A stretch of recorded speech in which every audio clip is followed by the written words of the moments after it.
মুকুল রায়ের বিধায়ক পদ খারিজ করল কলকাতা হাইকোর্ট। দলত্যাগ বিরোধী আইন অনুযায়ী তার বিধায়ক পদ খারিজ করল কলকাতা হাইকোর্ট। একই সঙ্গে বিধানসভার অধ্যক্ষের সিদ্ধান্ত খারিজ করল কলকাতা হাইকোর্ট।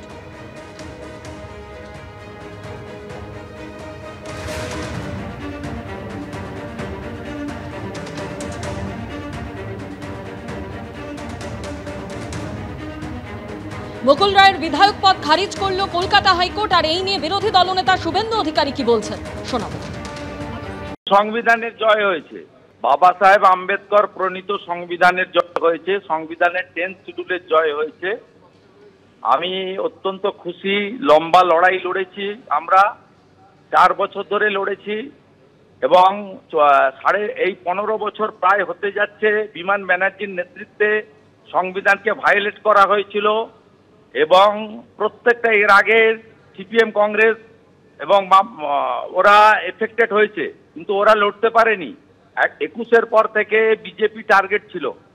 বিজেপির একটার পর একটা বিধায়ককে নানাভাবে কাউকে প্রলোভন দেখিয়ে, কাউকে অর্থের বিনিময়ে, কাউকে পুলিশ দিয়ে মিথ্যা মামলা করে নিয়ে গেছিল। তা আজকে এটা দরকার ছিল যে বিমান ব্যানার্জি, মমতা ব্যানার্জিরা শেষ কথা বলে না, ভারতবর্ষের সংবিধান শেষ কথা বলে। এটা সংবিধানের জয় হয়েছে, আমি খুশি। এবার পালা আলিপুরদুয়ারের সুমন কাঞ্জিলাল, বিষ্ণুপুরের তন্ময় ঘোষ, হলদিয়ার তাপসী মণ্ডলের। আমরা এই জাজমেন্টের পরেই এদের বিরুদ্ধেও আমরা আদালতে যাব, কারণ আমরা ইতিমধ্যে স্পিকারের কাছে ফেলে রেখে দিয়েছি, উনি করেননি। আমরা যা করার করছি, আমরা প্রত্যেক কেসে যাব। উনি সংবিধান মানেননি, আজকে সংবিধানের জয় হয়েছে এবং বিজেপি করে দেখিয়েছে। 2011 থেকে 21 কংগ্রেস সিপিএম তাদের এমএলএদের উপরও একই জিনিস করেছিল, তারা করে দেখাতে পারেননি। কিন্তু আমরা বিজেপি আইনি লড়াই করে, লাগাতার লড়াই করে, ধৈর্য এবং সহ্যের সাথে 4 বছর লড়ে আজকে পশ্চিমবাংলায় সংবিধানকে প্রতিষ্ঠা করতে পেরেছি। কথায় কথায় বাড়িতে ডেকে নিয়ে গিয়ে একটা করে উত্তরীয় পড়িয়ে টিভিতে পারসেপশন জেনারেট করা, হাইপ তোলা, এই জিনিস বন্ধ হয়েছে। কেউ দল ছাড়তে চাইলে পদত্যাগ করে যান। আমি শুভেন্দু অধিকারীও আমার বিধায়ক এবং মন্ত্রিত্ব ছেড়ে সাধারণ নাগরিক হিসেবে বিজেপিতে গেছিলাম। রাজ্যসভা ভোটে ওপেন ভোট দিয়েছে ইমানি বিশ্বাস, চাঁদ মোহাম্মদ, এরা সব ওপেন ভোট দিয়েছিল, তারপরেও অ্যাকশন হয়নি। সংবিধান জিতেছে। পশ্চিমবঙ্গ বিধানসভার তৃণমূলের অধ্যক্ষ এবং মুখ্যমন্ত্রী মমতা ব্যানার্জির পরাজয় হয়েছে। এটা সংবিধানের জিত, 10th শিডিউলের জিত। বিজেপি সিনসিয়ার লড়াই করে, বিজেপি সংবিধানকে রক্ষা করার জন্য লড়াই করে, প্রমাণ হয়েছে। 11 থেকে 21 কংগ্রেস এবং সিপিএম তার এমএলএদেরকে রক্ষা করতে পারেননি। এমএলএকে ডেকে নিয়ে গিয়ে জয়েন করিয়েছে, সূর্যকান্ত মিশ্র বা মান্নান সাহেবরা তাদের রক্ষা করতে পারেননি বা তাদের দল রক্ষা করতে পারে। আমরা এটা একটা নজির এবং ইতিহাস তৈরি করলাম ভারতীয় জনতা পার্টির যে দীর্ঘ 4 বছরের লড়াই করে। শুভেন্দু অধিকারীর বক্তব্য আপনারা শুনলেন। তিনি বলছেন যে সংবিধানের জয় হয়েছে। এর আগে 2021 সালে প্রথমে বিজেপি নেতা অম্বিকা রায় তিনি মামলা করেছিলেন এবং এরপর শুভেন্দু অধিকারী তিনি আদালতের দ্বারস্থ হন মুকুল রায়ের বিধায়ক পদ খারিজের আবেদন জানিয়ে। দলত্যাগ বিরোধী আইনে এবার মুকুল রায়ের বিধায়ক পদ খারিজ করে দিল কলকাতা হাইকোর্ট এবং একই সঙ্গে বিধানসভার অধ্যক্ষের সিদ্ধান্ত খারিজ কলকাতা হাইকোর্টের।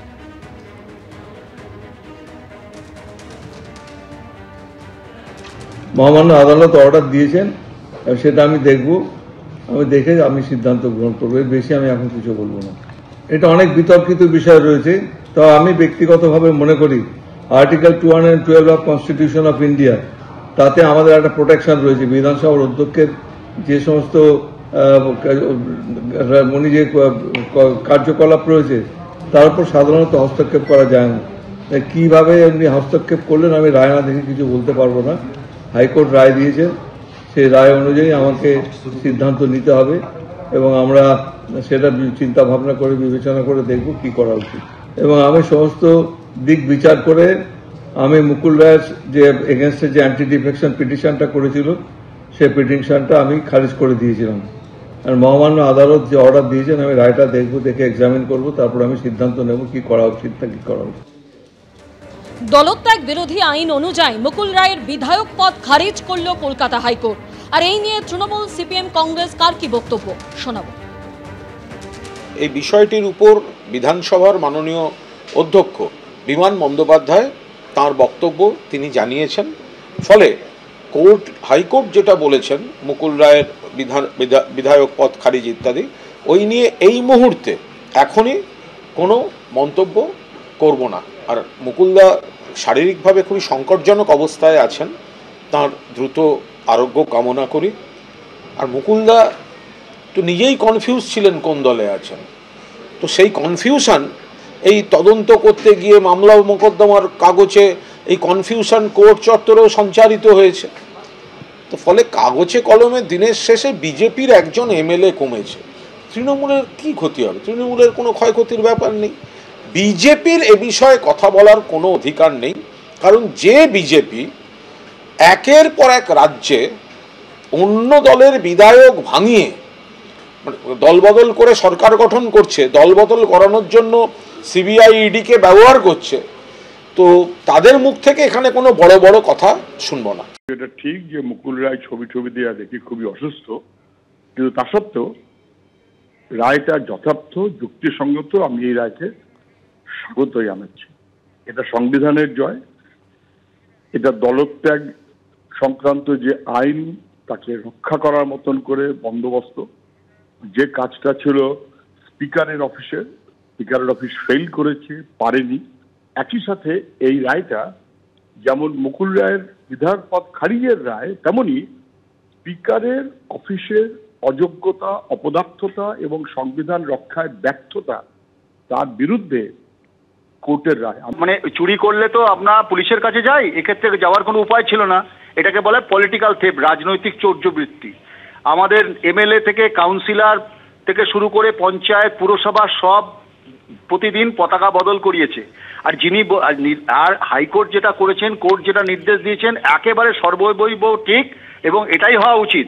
কিন্তু যিনি বলছেন এ তো ভূতের মুখে নাম, তিনি তৃণমূলের পতাকা কাঁধে নিয়ে সারা মুর্শিদাবাদ, মালদা, দিনাজপুর সহ যেখানে যেখানে বিরোধীরা থেকেছে সেই বিরোধীর গণতন্ত্রের কণ্ঠরোধ করেছে যে লোকটা, তার নাম শুভেন্দু অধিকারী সহ তৃণমূল। তিনি তখন সেই তৃণমূলের পতাকা কাঁধে নিয়ে সারা পশ্চিমবঙ্গে এই কাজটা করে বেরিয়েছেন।